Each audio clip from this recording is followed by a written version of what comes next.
नमस्कार दोस्तों, मैं हूं अनीता और आप सबका एक बार फिर से स्वागत है। आज मैं सुनाने जा रही हूँ अवसान माता की कहानी। एक गांव में एक सास और बहू रहती थी। बहू अपनी सास पर बहुत गुस्सा करती थी क्योंकि सास बूढ़ी होने के कारण कोई काम नहीं कर पाती थी। सास और बहू में रोज कलह होती थी। बहू हमेशा सास को ताने देते हुए कहती, अम्मा आपसे कोई काम नहीं होता, दिन भर घर में बेकार बैठी रहती हो। बहू के ताने सुनकर लाचार सास कोई जवाब नहीं दे पाती थी।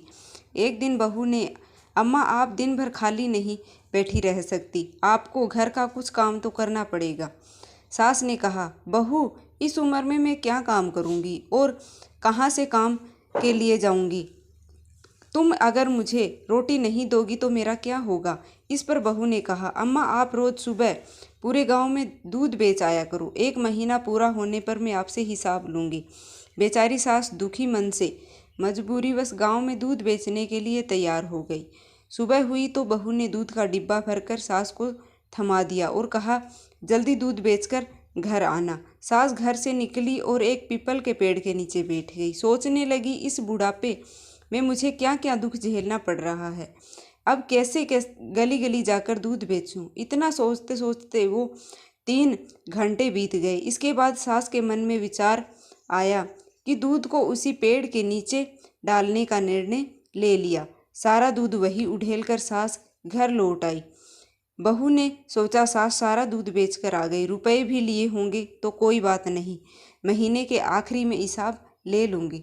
इस तरह दूध ले जाते हुए सास को 1 महीना बीत गया। अब वह दिन भी आ गया जब उसने हिसाब दिया था। वह दूध लेकर गई और पेड़ के नीचे बैठकर रोने लगी। कहने लगी, अब मैं क्या करूं, आज बहू को दूध का हिसाब कैसे दूंगी। दूध तो मैंने बेचा ही नहीं, रुपया कहाँ से लाऊंगी। वहाँ से गुजर रही असवन मैया ने बुढ़िया के रोने की आवाज़ सुनी। मैया बुढ़िया के पास पहुँची और रोने का कारण पूछी। बुढ़िया ने मैया से कहा, मेरी बहू मेरे साथ अच्छा व्यवहार नहीं करती, मुझे कहती है कि घर में कुछ काम किया करो, रोज़ मुझे पूरे गांव के लिए दूध बेचने को देती है। मुझसे ठीक से चला भी नहीं जाता, घुटनों में दर्द है, इसलिए मैं रोज़ दूध इस पीपल के पेड़ के नीचे डाल देती हूँ और बहू से कह देती हूँ कि सारा दूध बेच दिया।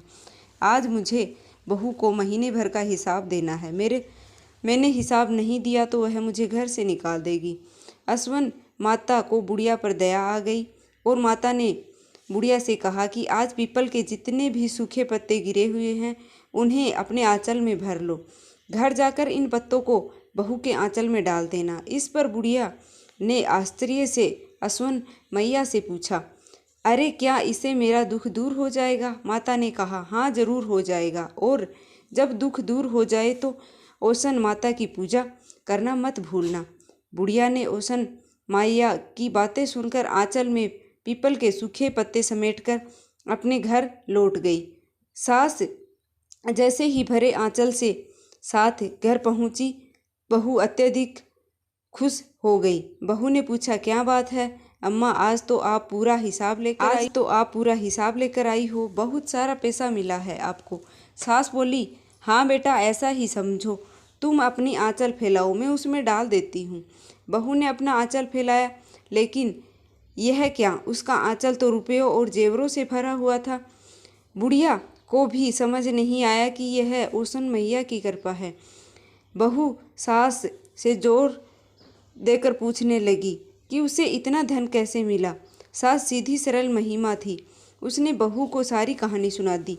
लालची बहू ने सास से कहा कि मैं भी वैसा ही करूँगी जैसा आपने किया, हो सकता है ओसन मैया मुझे भी इस तरह बहुत सारा धन दे दे।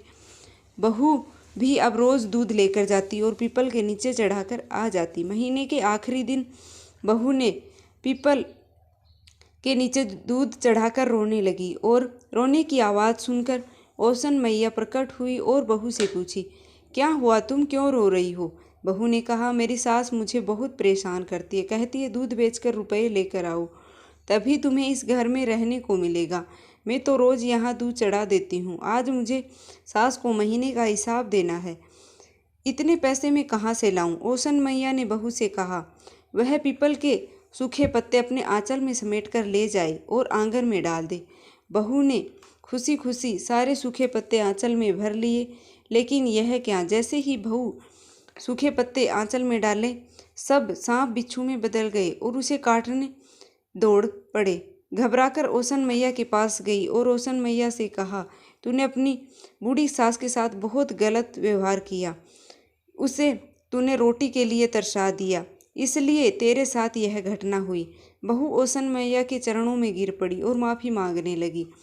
माता को भी दया आ गई और उन्होंने बहू को क्षमा कर दिया।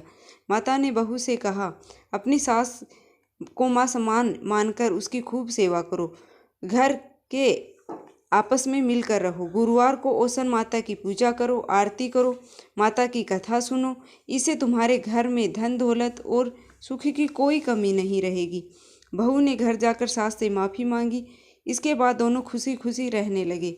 गुरुवार को उन्होंने पूरी विधिवत विधान से माता का आह्वान किया, उनका पूजन किया। जिस प्रकार ओसन माता ने उसकी बूढ़ी सास को सहारा दिया, सुख समृद्धि दी, वैसे ही हम सब पर भी अपनी कृपा बनाए रखना। जय ओसन माता की। कहानी पसंद आई तो वीडियो को एक छोटा सा लाइक करके चैनल को सब्सक्राइब अवश्य कर लेना। मिलते हैं ऐसी ही एक और वीडियो के साथ। जय माता दी, जय ओसन मैया की।